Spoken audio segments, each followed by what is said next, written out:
Now then,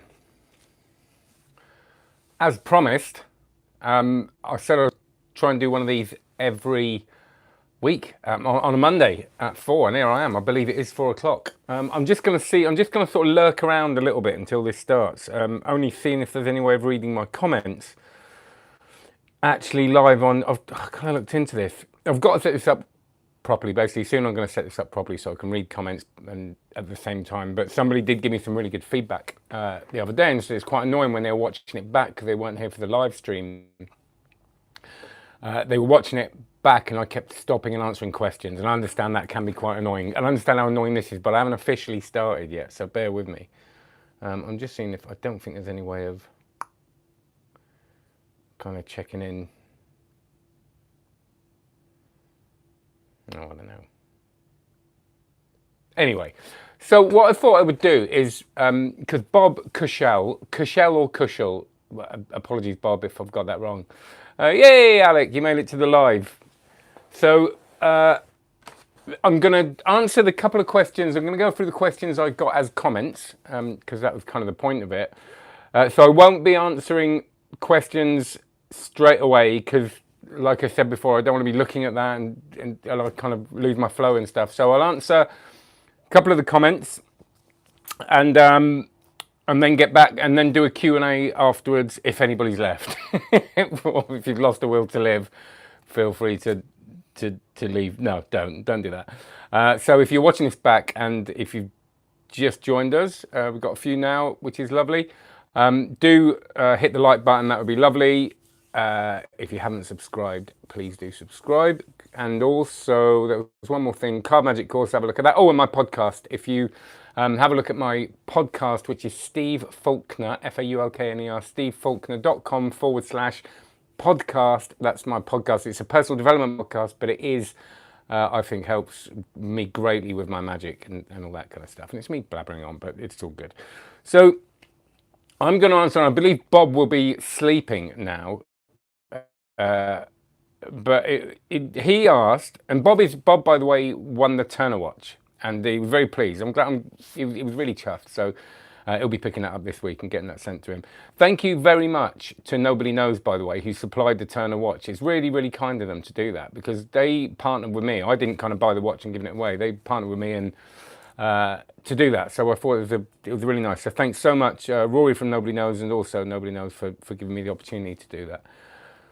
So Bob said, what is your all-time favourite bought from store trick? Meaning, probably so lucky, meaning, and he also said self-working trick, but it's kind of self-working trick. So what, there are two tricks that aren't self-working, but they're kind of off-the-rack tricks that I think are amazing. There's lots of tricks I think are amazing, but the first of which is the nest of wallets. Now, some people are going to say nest of wallets isn't self-working.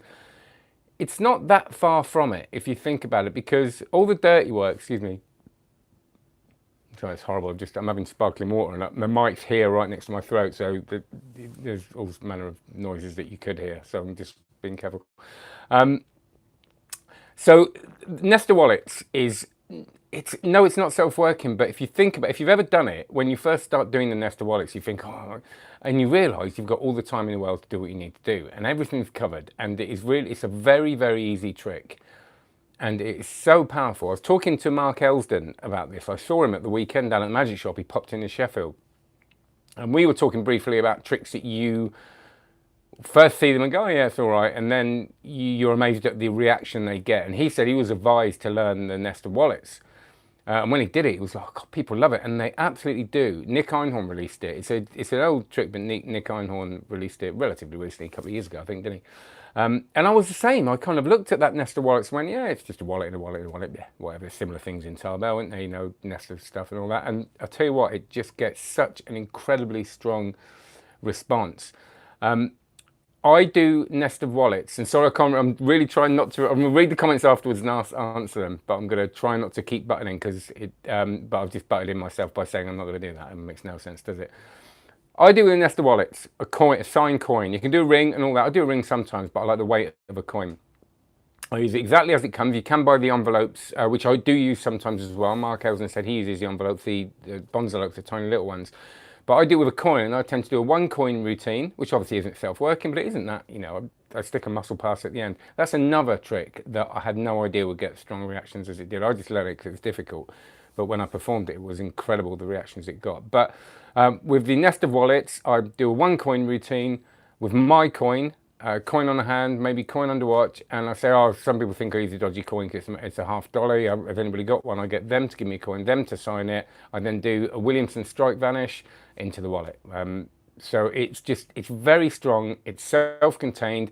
If you don't use the envelopes or envelopes, depending on where you're from, it's just in your pocket. You used a bit of cloth. It's nice, that bit of cloth. It's a really nice unwrapping thing. With a coin that's got the weight on it, so it all works well. And it's a sign coin, and they absolutely lose it. And if I go out to the pub or go out with friends, if I grab one thing, I grab a deck of cards and a nest of wallets, because it's all there. So that's my favourite shop bought trick. The other one, which isn't self-working, so I haven't really answered the question. There isn't really. I don't think there is a self-working one. Nothing's really self-working, is it? Because you've got to learn to perform it. The other one is Twisted Sister, and I'll tell you why. And I always think of Twisted Sister when I try and put myself in the mind of the spectator. Because when I was in Australia, I've talked about this, when I first learned magic, I didn't know any magic, no magic. And someone showed me Twisted Sister. I didn't know it was Twisted Sister at the time. I've got a list, but it's hard to say Twisted Sister more than 3 times without sounding ridiculous. They showed it to me, and I'd never seen anything. I'd never seen a packet trick. I'd never really seen a card trick other than the 21 card trick, nothing. And I could not stop thinking about this trick.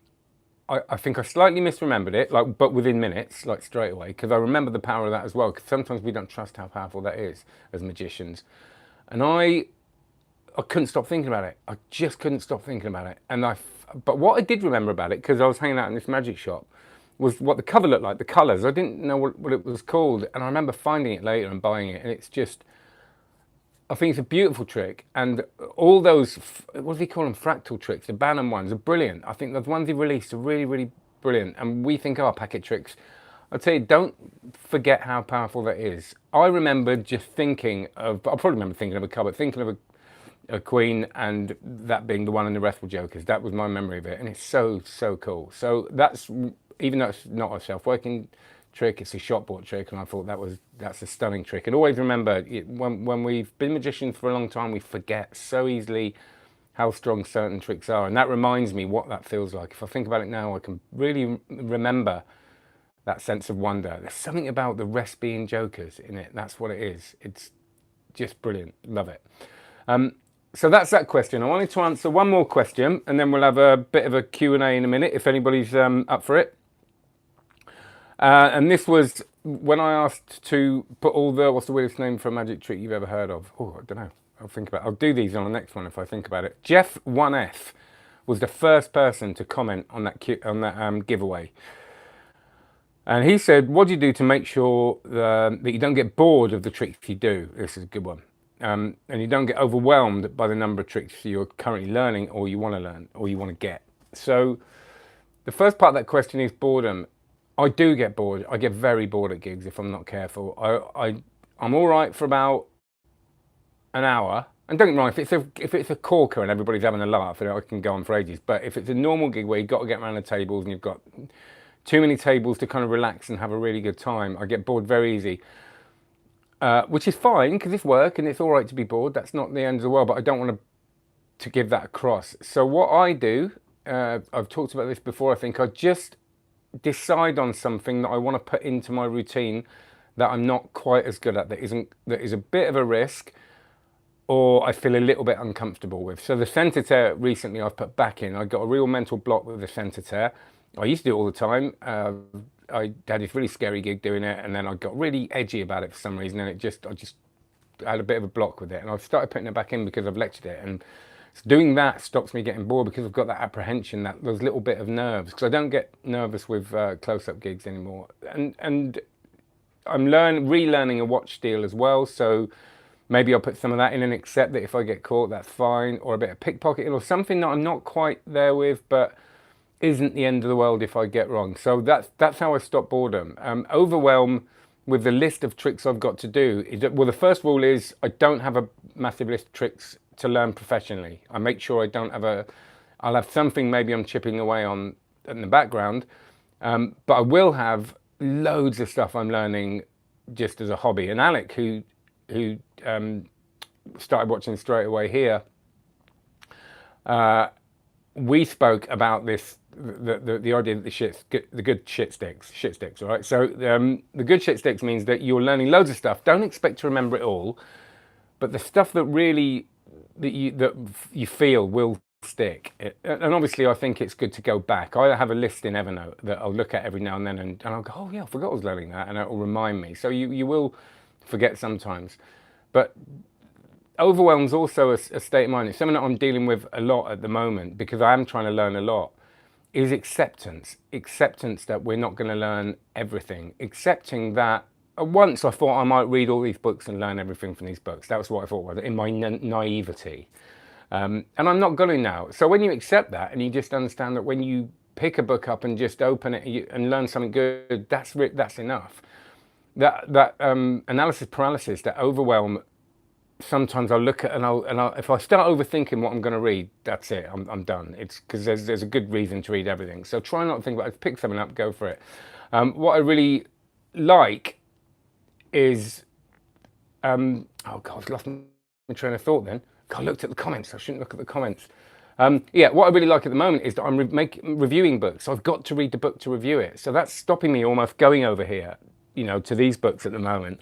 And by reviewing those new books, it's referencing books I've already got. So that's a really good thing to do, is to kind of go down a little reference pathway, go rather than going, oh, what to read, read a trick. And then when it says, references another trick, go down there. And that sort of makes you look at different books, but not get caught up in that overwhelmingly kind of, oh God, I want to read all the books. So that's how I do it. And buying tricks, I don't actually buy that many tricks because I get sent them all to review, which is brilliant. But isn't it amazing? Out of all the tricks I've reviewed, and a lot of people ask this question as well, the ones that have actually stayed in my set are very different. Now I've got a load of stuff that I'll take out every now and then if it feels right, or if I want to do a bit of filming. I know that I'll take out, like the Sandsmine thing, Mimic. I know that's definitely, it might not be in every gig, but it's definitely something I will do again. And if I want to just sort of test myself, because I just thought it was really good. And there's Enlarge, which I haven't looked at yet, but I'm going to review soon. Right, so that's a couple of, that's the questions I'm going to answer now. We will go into it because there's a similar theme on a lot of these. Let me see if I can just get the things up here. Oh my God, no, don't look at myself. That was a horrific mistake. I just opened my own live video on there and saw myself talking in real time. No, don't do that. I thought the comments would come up. Any questions now? That's it. Hit me with your questions. And if you have, and while you're doing that, I'll kind of look at her. Okay. Regards all the way from Puerto Rico. How are you doing? How are you using the Svenpad game night? Yes, Leonard, I'm going to answer you. I'm going to make a video for you, no doubt. I'm going to do that. So, but about Windows, but I'll do it briefly now. But the Svenpad game night, that's one of those tricks that I've got for when it feels right. On my Instagram, there's a bit of me performing a trick over the weekend in a family situation. And that at the moment is my partner's sisters, and we were around, and I just did a trick, and it was just right. It wasn't like, hey, I'm going to perform magic for you. It felt really right, really organic. Oh, I said the O word. But it did. It felt like we were all sitting around, and I thought, I'll do that now, and it was brilliant. So Svenpad game night is something I've got on my shelf. So maybe over Christmas when we're doing stuff, when it's kind of contextual, I will do that. If it comes to a book test on stage, I'm always going back to mother of all book tests at the moment, but I have been performing celebrity prestige at gigs because it's just so, I love it. So they're both made by Svenpad.